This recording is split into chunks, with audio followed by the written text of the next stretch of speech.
예, 비하인드 뉴스 시간입니다. 안지연 기자가 나와 있습니다. 안 기자, 오늘 어떤 키워드를 가져왔습니까? 네, 오늘은 키워드 소개에 앞서서 설문지 하나를 가져왔는데요. 예. 바로 꼰대 여부를 스스로 판단할 수 있는 테스트지입니다.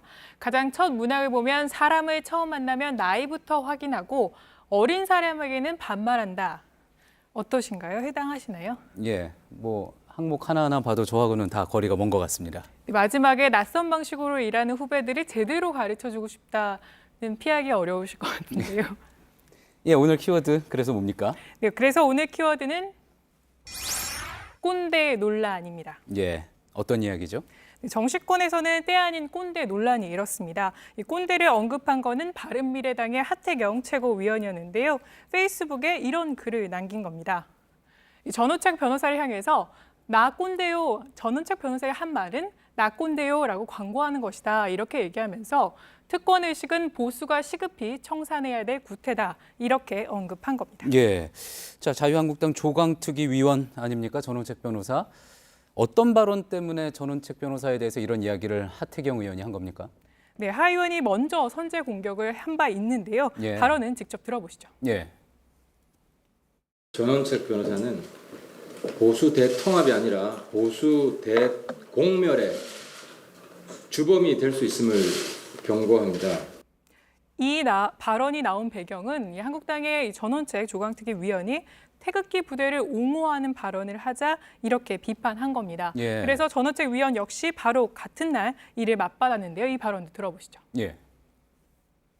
저분이 과연 나에게 경고를 할 위치에 있는 분인지 저분이 경고를 할 위치는 아닌 걸로 아는데.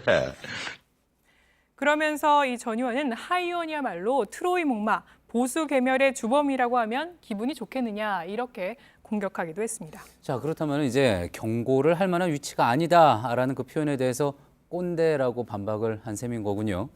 자, 그런데 두 사람이 왜 이렇게 설전을 벌이는 겁니까? 결국 발단이 된 건 태극기 부대에 대한 엇갈림 평가입니다. 예. 그런데 두 사람 외에도 지금 정치권에서는 이 태극기 부대에 두고 약간 신경전이 한창인 상황인데요.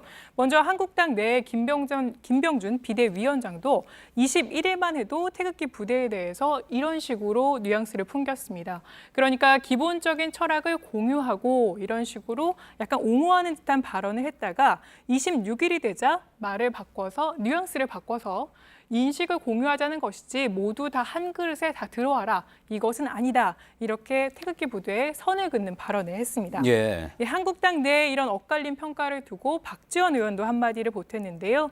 발언 들어보시면 이 태극기 부대를 받아들이면 한국당이야말로 박근혜 정당이 되는 것 이렇게 비판하기도 했습니다. 예, 그렇군요. 자, 한국당으로서는 태극기 부대를 완전히 끌어안지도 그렇다고 밀어내기도 힘든 그런 상황이 되겠군요. 다음 키워드 한번 볼까요? 네, 다음 키워드는 선글라스와 내레이션입니다. 예, 관련이 없는 두 가지 같은데 어떤 내용입니까? 네, 청와대는 어제 페이스북을 통해서 영상 하나를 공개했는데요. 잠깐 영상부터 보시겠습니다. 이제 곧 땅이 얼어붙는 계절입니다. 본격적인 유해 발굴은 흙이 부드러워지는 4월에 시작합니다. 나라를 위해 희생한 분들의 유해를 가족의 품으로 돌려보내는 일은 국가의 의무입니다. 그런데 이 영상의 내레이션 눈치채셨겠지만 임종석 대통령 비서실장의 목소리입니다. 눈치 못 챘습니다. 그렇습니까? 네, 그렇습니다. 임 실장은 지난 17일 실제로 비무장지대를 방문했고요. 예. 자신의 경험을 소개하는 방식으로 이렇게 영상을 제작한 건데요. 영상 중간에 보시는 것처럼 이 선글라스를 낀 남성이 바로 임 실장의 모습입니다. 예. 자, 그렇다 그러면은 이 영상은 어떤 취지입니까? 네, 임종석 비서실장은 이 청와대 남북 공동선언 이행추진위원회 위원장이기도 합니다. 때문에 남북 합의 사항인 남북 간 유해 발굴 작업을 위해서 이 지뢰 제거 작업이 지금 한창 진행 중인데 예. 이를 점검하기 위해서 현장을 방문했고 이를 바탕으로 영상을 제작한 것으로 보입니다. 예. 그래서 영상을 보고 온라인상에서는 지지한다 이런 긍정적인 댓글이 많이 달리기도 했지만 야권에서는 비판의 목소리가 나왔습니다. 취지 자체는 좋은 것으로 보이는데 구체적으로 어떤 비판이 나온 겁니까? 이 비판의 목소리도 한번 직접 들어보시겠습니다. 예.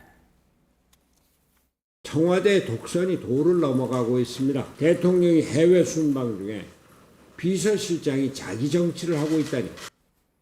그러니까 대통령 순방 중에 청와대를 비웠다. 또 혼자 간 것만이 아니라 안보 핵심 라인인 국정원장과 국방부, 통일부 장관을 대동해서 청와대를 비운 것은 옳지 않다. 이렇게 비판한 겁니다. 그리고 다음 총선에 나가기 위해서 결국 자기 총선한 거 아니냐 이런 비판이 나왔는데요. 일부 전문가들 사이에서는 이렇게 순방 중에 나간 것은 유례없는 일인 건 맞다라고 하면서 예. 국방부 장관이나 안보실장이 가도 충분한 일이고 비상 상황에 대비해 청와대를 지켜야 되는 책임도 지지 않았다. 이런 비판을 하기도 했습니다. 그렇군요. 비하인드 뉴스를 진행하는 내내 아무리 생각해봐도 저는 꼰대 선배가 아닌 것 같은데 이런 생각을 하는 것 자체가 꼰대일지도 모르겠습니다. 예, 잘 들었습니다. 비하인드 뉴스 안지현 기자였습니다.